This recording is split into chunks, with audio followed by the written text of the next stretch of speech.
Second video of the day. What's popping, y'all boys? People of the web. As y'all can see, I still got my Akatsuki hat on. That last video, I don't know if y'all gonna watch it or not. You should. Actually, do it. It doesn't really matter to me. But, nigga, that shit got me wanting to rewatch Naruto all over again. Nigga, you might as well just play that bitch in the background throughout, like, everything. You know how niggas be having background music? Like if I was a barber and I had a barber shop, you know how they be having the TV? Nigga, Naruto be playing 25/8, bruh. Probably not. Nah, probably 25/8, bruh. I'm sorry, bruh. Nah, it'll probably be some other ones, but, like, nigga, once a month, we clicking on that bitch for sure. It don't matter where we at, nigga, just turn that bitch on. Gas, either way. But this is a new video for y'all boys. I fuck with Blue Lock. I don't know if y'all know what Blue Lock is. If y'all don't, maybe you should go figure out what the fuck it is before watching this video, because heavy spoilers on the line. This is mega spoilers. You know, maybe at least watch the motherfucking series first. I don't know how many people actually are tapped into the manga or whatever. So this is honestly, I'm just making this for my health because I want to. So this is a reaction to the latest chapter. And heavy spoilers. If you ain't watch it yet, don't watch this shit. Watch at least watch the season 1 and season 2 first before you come here. At least do that for me. I'm not saying that for my health. That don't benefit me in no way. Doing this because it's the proper thing to do. You know what I mean? I don't know what chapter this is. Let me tell y'all real quick what number this is. Golly, what the fuck? Man, fuck is going on in this bitch? What the fuck just happened, bro? What the fuck is this bitch doing, bro? Sorry for my language. This bitch just got the tweaking. What? Nigga, what are we doing? What is going on, bro? Shit, bugging out. Anyways, this is Manga Chapter 311 review. Shout out Natsu, by the way. Top tier name. If y'all niggas ain't watch Fairy Tail, you're missing out on life. Nigga, that's a good motherfucking anime to just teach you boys about how to be a good motherfucking friend. That ass, man. But, yeah, this shit is called, look, I'm not about to lie to y'all niggas, bro. I'm not finna say this motherfucking shit. It's gonna spoil the motherfucking manga chapter. So I'm not gonna tell y'all the chapter. The original video is in the description. Shout out Natsu. Shout out the creator of Blue Lock. Shout out my nigga Finn for putting me on Blue Lock. Put me on so long ago. It's been one of the things keeping me happy throughout life. Because I'm gonna keep it a being with y'all boys, bro. The lack of quality, like, anime manga content, bro, to me personally, compared to, like, when I was, like, 18, 17, it's just, it's not the same kind of, bro, but I'm not about to sit there and say that, bro. I'm not about to sit there and just be like, yeah, everything was better back in the past. I don't know, bro. We just got done watching the video of Naruto. I'm sorry, gang. When Naruto was dropping, bro, that shit was peak, nigga. Like, you just had to be there. But One Piece, we still got One Piece, and One Piece is fucking fire, bro. If y'all not tapped into One Piece, go ahead, tap in. It's gonna take you like the rest of your life, but it's worth the rest of your life, nigga. That ass, just believe me. It is a long ass intro. We have 4 minutes, but guess what? It's a shorter video, hopefully. And yeah, here it is. Alright, so today I'm back with yet another chapter review, and today we will go over chapter 311, which was insane, as we saw Buratsuda barging into Blue Lock and showing us that Kira will be participating in his side B selection, not to mention that we saw Nagi heading to Blue Lock. However, why is still unknown, but you will just have to sit back and watch to find out what happens. Anyway, please leave a like and a comment as well as join the Discord server, and with that out of the way, let's get into it. So to begin chapter 311, also called Side B, we see that there is currently just 1 day until the U20 World Cup, and inside Blue Lock, we see that an insane match is already going down. We see Reichi screaming at his team to go and to counter. Meanwhile, he has Yukimiya and Nanase in front of him, and Yukimiya tells him to make it a 2-on-1. We also Real quick, I already said spoilers, so nigga, I'm about to go ahead and recap this for niggas real quick. The Neo Egoist League just ended. Nagi got booted off because he wanted to pass instead of being an egoist. And you know, we was going through Nagi's like transition to like not having football in his life, not having Blue Lock in his life, not having Rayo in his life, all the friends he made in Blue Lock, just the realization that yeah, like football is probably, or soccer, probably not for me anymore. I guess it just didn't work out type shit. You know how I get when, you know, your dreams get crushed, nigga. Shit, I wanted to be hooper, football player. Shit don't always work out. But Nagi, you know, he is super talented. He's that guy. If you ever see Blue Lock, you know that nigga is like, bro, effortlessly just doing anything. Like, bro, it don't take nothing. That nigga just be doing anything, bro. So here we got the this is after the super crazy training arc before the U20 game or tournament. U20 tournament is basically like the FIFA World Cup, but under 20 years old for all the players that's under 20 years old. And Blue Lock, if you came back after you watched season 1 and season 2, Blue Lock has gotten the opportunity to represent Japan because they beat the OG U20 Japan team in season 2. So now they getting done with their training, they wrapping up their training or whatever. Nagi is he got approached by this guy Boro Suda, who was like the manager of the Japan's national team or whatever, and he gave him an offer. He was like, I will give you another chance to be a part of Blue Lock, to be a part of the U20 team. I don't know if he said to be a part of Blue Lock, but definitely be a part of the U20 team if you basically just sign your life away to me. Like, everything soccer related is controlled by me after this. If you decide to take this path, you already know how that get. Look, that's like 360 deal. Like, nigga, you fucked. Like, nigga, I got all your motherfucking rights to your music, nigga, all that shit. Anyways, I had to just put the motherfucking scenario in your head so y'all not just wondering why the fuck we in 311. You gonna find out why we in 311 because it wraps around all the way to like the first 2 or 3 episodes. I'm gonna show you. You gonna see. Ego by the side, spectating this intensely. Anyway, the ball goes over to the sadist Hiyori, who crosses it towards Isagi, who has Nico behind him. However, even then, he manages to score a flawless goal. We then see the goat Chigiri being pumped as he compliments Isagi's goal, and we also just see Bachira by the side chilling. Isagi breathes out for a bit before he says no, and he looks towards Hiyori and tells him that he was 1 tempo too late. He tells him that if he doesn't send that cross earlier, then at the world's top level, he's getting blocked right there. Hiyori says alright, but tells him that he gets what Isagi is saying, but that he can't just pull off all of that right away. Isagi is talking crazy, by the way. He gained so much confidence over the Neo Egoist League, bro. It's crazy. Like, I can't wait till that gets adapted, bro. Because, man, that's peak. As long as, you know, they put some quality money into the budget for the animation or whatever. But even if they don't, it should still be pretty good. Because, I mean, the writing's there, to be honest. Like, sometimes, bro, writing it's just so good, bro. Sometimes you don't give a fuck how the shit look. It's just, hey, it is what it is. Towards Isagi, and tells him that he isn't a robot, and that he would break down before their match even starts. Karasu then adds in by saying that Isagi is asking for too much. However, it then gets dark around Isagi, as he just says, huh? He asks them what kind of lukewarm crap they are saying, telling them that their goal is to win it all right, and asks them what's wrong with pushing that vision onto Hiyori.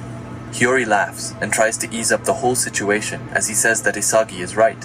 However, Karasu instead tells him that he could have put it in a softer way, but Isagi disagrees and says that it's not like he meant for it to come out harsh, and that he was simply giving out his opinion. Karasu tells him not to say lukewarm then, and that Hiyori isn't slacking off or anything, and calls Isagi a dumbass. They both start to get super angry after that. However, that's when Aiku steps in and tells them that there's no fighting allowed, and that both of them are saying that to win after all. If Aiku ain't got the captain wristband on him when U20 start, I'm sorry, bro. You picked the wrong captain, because man, he exudes all the strong qualities that a captain would have. He's a center back. You know, normally center backs, they normally got that captain's band around them, because, you know, they the last line of defense. You feel me? They hold the team together. Also, bro, again, this nigga Isagi, bro, his character development since the start of the series to now, bro, it's like night and day, man. Love to see that shit, man. Hiyori is just on the sideline and says that he doesn't mind at all. Aiku then looks at them and tells them to be fired up on the inside, but stay cool when they communicate, and both of them then apologize to each other. After that, we get to Rin in the corner, being emo, as he has his hand in front of his face and says Isagi's name. Isagi looks over, and Rin tells him that he is already thinking that he is the center of the team, and that everything's just going to go his way. He then looks fiery towards Isagi, and tells him to do that after he has completely won against Rin, and calls him a wannabe demon king. Isagi just looks a bit mad. However, just then, Buratsuta barges in and breaks the tension as he screams to everyone that he is sorry to intrude, calling them cash-making teens before he corrects himself and calls them diamonds in the rough. Chigiri is surprised to see him here. Bachira calls him a money-grubbing chairman, and Zantetsu holds his hands in front of his mouth as he tells Bachira that he can hear him, and Corona just tells him that it isn't hiding anything. We then get to Ego, who asks Buratsuta why he is here, and tells him that he directly told him not to come to the field. Buratsuta, however, Y'all can't see the panel. Watch the OG video, please, because he really be doing his thing with this shit, like doing the reviews. So please watch the original video.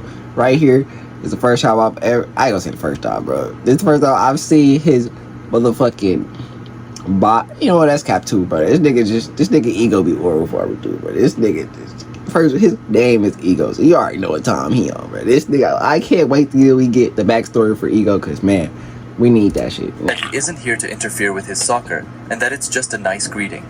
He then gets a big smirk as he says that he thought that it would be better to tell them about the promise he and Ego made, and that knowing that would boost their motivation as well, and this really piques Isagi's interests. After that, he opens up his arms to all of Blue Lock, and he tells them that the U20 Japan team roster officially has a maximum of 26 and not 23, and tells them that he is in control of those 3 remaining spots, while leaving Isagi stunned. Buratsuta then gets an even bigger smirk as he tells them that one of those slots is for Sai Itoshi. Hey, it's Natsu, mid-editing here, and I just wanted to pause the video to ask you to subscribe if you haven't already, and while you're already down there, why not leave a like as well? That nigga gang. Gagamaru just says, huh, and Fukaku says, what? However, I find that super weird, as he was in the original U20 team, so he, Aiku, and Sendu must have been aware about the team limit. Anyway, Nanas then just says that there's too much information. We then get to Rin, who looks super pissed as he thinks that Hitoshi Sai is coming to the U20 World Cup. Buratsuta then explains in more detail as he says that Sei will be joining out from the knockout stage based on his wishes, but it hasn't been decided how the remaining 2 spots will be filled. He taps on his iPad and tells them that they will all be fighting in the U20 World Cup group stage. But behind all of that, there will be a Blue Lock Japan final 2-spot survival selection, and he looks pumped as he says that Side B is about to begin, telling them that in this Side B he's gathering around 300 young talents once again, and they will be streaming the heated battles on Blue Lock television with extra pay previews, pumping up Japanese soccer. Otoya asks if this isn't just a ripoff, and Nico says that it is, and Bachira says that it's as to be expected from the money-grubbing raccoon, and Zantetsu once again tries to tell them that he can hear them. Buratsuta then shows them some of the members who will be winning. So real quick, y'all can't see what I'm seeing, that's why you need to watch the video. Or maybe I need some better editing equipment. You see how life just is full of, you gotta get better at something, you gotta make a decision on something. Well, guess what? I'm not going to edit this into the video. Not right now. Maybe when I get, more accustomed with making these videos. I'm just beginning right now. Enough of me, by the way. Remember when I told y'all at the beginning of the video that it's gonna wrap around to the first 3 episodes of Blue Lock? Right here is showing a few of the names of the side B competition or whatever. I already told y'all one of the niggas that's about to be in that bitch, which is Nagi. And they already got the second nigga who's for sure gonna be in that bitch, Sai Itoshi, who is Rin's brother. Tough as hell, by the way. This, look, you know how you all ever see the meme when they be like, just look at this picture and follow who the main character is. Like, real quick, I'm gonna just show y'all niggas. I'm gonna show y'all niggas. Look. Y'all can see for yourselves. Find out who the main character is, gang. Just look. You can see that nigga, bruh. He right here. That nigga name is Kira. So, I think it was like episode 3 or 2. They play this game of tag with a soccer ball. This is how we meet Bachira and all of season 1 or Team Z and Asagi's teammates on Team Z. Kira would have been one of them niggas. He was probably the highest ranked nigga in that Team Z room, or maybe even in Blue Lock in general, to be honest, at that point. And he's also the team that Isagi lost to in the very first game that we shown with his home team. He lost to Kira. And Kira ended up going to like states or nationals or whatever the shit's called. And then the Blue Lock happened. But when the game of tag was had, Bachira was like, yeah, bro, I'ma start playing out of nowhere. And you know, that nigga, he said, you know, if you know anything about Bachira, he has this monster inside him, and the monster was telling that nigga to pass the ball to Isagi or whatever. Now let me tell y'all the game real quick. Basically, once you get the ball, you it. So whoever has the ball is it. So once you have that bitch, you know, you are it. You gotta pass that bitch to somebody, and or just make it touch them niggas. If it touch them niggas, they it regardless, and they gotta pass it to the next nigga and make it touch somebody else. And it was a timer, so the timer was going out. That nigga Bachira hit up. This nigga came over. He was like, the monster telling me to go after the strongest nigga, because Isagi went after Bachira because he was doing all this crazy shit. So Bachira went after Kira. Bro, I ain't never seen no shit like this. It's probably the coldest like 2 episodes I've done seen in a minute for sports anime. That nigga came. He threw a flying kick at this nigga. And nigga Kira ducked. He took the ball. He like threw it like against the wall or whatever, kicked that bitch back, bicycle kicked that bitch to Isagi, and then like it landed right in front of Isagi, which just happened to be right in front of Kira. So he just blasted that nigga in the face, boom, bow, hit that nigga. And it was crazy because Kira and Isagi was like kind of starting to have a friendship going into Blue Lock, and then basically just that was like the turning point. Where it was like, bro, this not your average sports anime, bro. Here, you not worrying about a team, nigga. It's about yourself. The whole thing that Blue Lock is centered around is like, bro, Japan is a country that they do everything as a group at the highest level. But to win in soccer, Ego believes that they need a striker. And to be the coldest striker in soccer, bro, they basically say like, bro, you gotta have one of the biggest egos. Like, you gotta be looking out for you at all times, man. And that can go for a lot of things in life, to be honest. And I'm keeping it a bean, bro. The best soccer players in the world: Messi, Ronaldo, Neymar. Well, Neymar not really one of them. Haaland, Mbappe, fucking that young nigga. I ain't gonna say it right now because he ain't some shit. But all them niggas, bro, they have egos, bro. You have to, basically, bro, you gotta be able to put that bitch in the bucket. You can say that shit for basketball too, bro. Fucking Curry, bro, he's gonna put that bitch in the bucket. Kyrie's gonna put that bitch in the bucket. MJ's gonna put that bitch in the bucket. Kobe, you already know the Mamba mentality, bro. Put that bitch in the bucket. And basically, yeah, the thing about with Blue Lock is once you get kicked out, you can't ever come back. And with this Boruto 3 thing, they basically trying to bring niggas back. And it's so funny because in the community, niggas been saying Kira's coming back since day one. Since he got kicked out of this bitch. So it's like, bro, he finally coming back. So this is what I'm saying. It's a great episode. I mean, a great chapter to come back on. It circles back to the first couple chapters. Nagi coming back.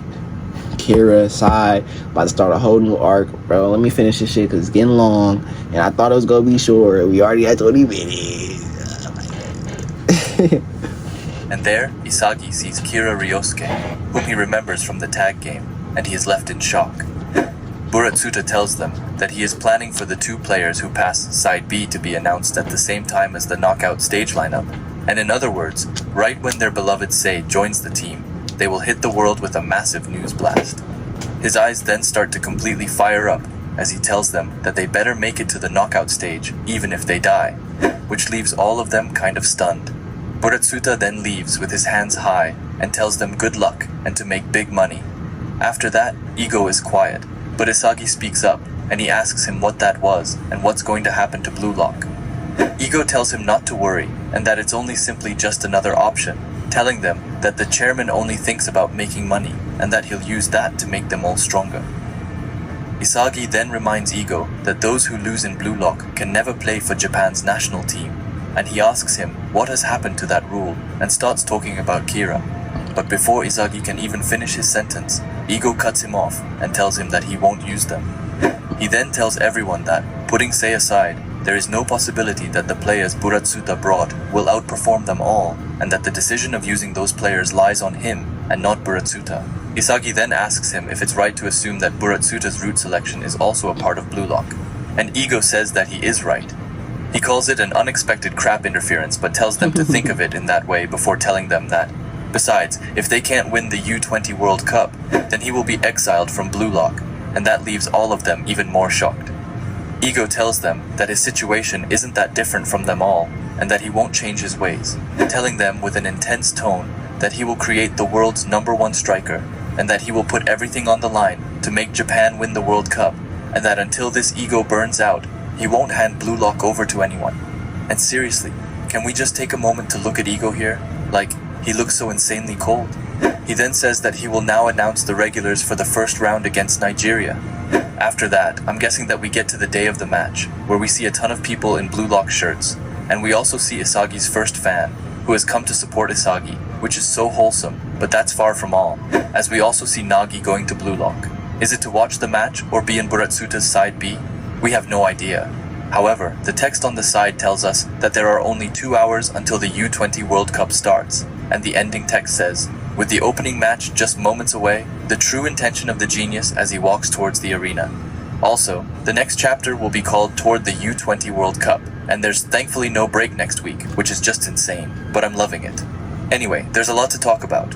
For those who watched the leak video, it's pretty much the same stuff I said yesterday, so I'll briefly go over it. However, let's talk about Isagi. Now, seeing him so fired up and trying to become the best with his team is great. However, I feel like there might come a time where he takes it too seriously and it becomes too extreme, which puts either someone in danger or maybe they end up losing a simple goal. There's nothing wrong with being focused and trying to become the best. However, it's getting a bit dangerous. Now let's talk about Kira and the whole side B situation. Now, I myself is super hyped for this, as even though Kira has only been in like 3 chapters, he was someone which I found very cool and interesting, so having him back would only be a positive for me. However, with Ego saying that he won't use them, it leaves me a bit confused. We can pretty much say with confidence that Nagi is there to participate in the Buratsuta 3. Like, come on now. Anyway, as Ego said that he wouldn't use anyone who lost in Blue Lock, this creates a tough situation, because if Kira lost and can't play, then Nagi can't either. Some of you said that the rule was only applied for the first selection, but that's not true. And it wasn't said anywhere, which is why we have to go, that it's like that for all of the selections, including the Neo-Egoist League. So, with that said, I do think that both of them will play. However, I'm just interested in how Ego will come over that rule, and what his reason will be. And honestly, that might be what I'm looking forward to the most. But anyway, this chapter was insane, and it feels like the chapters are only getting better and better, which I'm loving. Anyway, with that said, please let me know down below what you thought about this chapter, and if you liked it or not. Anyway, if you like Blue Lock and videos like this, then I would highly suggest you subscribe to this channel, and while you are at it, leave a comment and a like, as it... So yeah, that was that. Other band, Blue Lock is top tier. Probably gonna drop the next one next week too. So come back, we'll be here. So we trying to see what's going on with my boy Nagi. And Kira, to be honest, I ain't gonna lie. I think it's low-key tough as hell. I didn't really like that nigga that much, but I mean, sometimes a nigga you don't like the most brings the best out of the series, you know? Anyways, that was that. I'll tap in with y'all boys next time.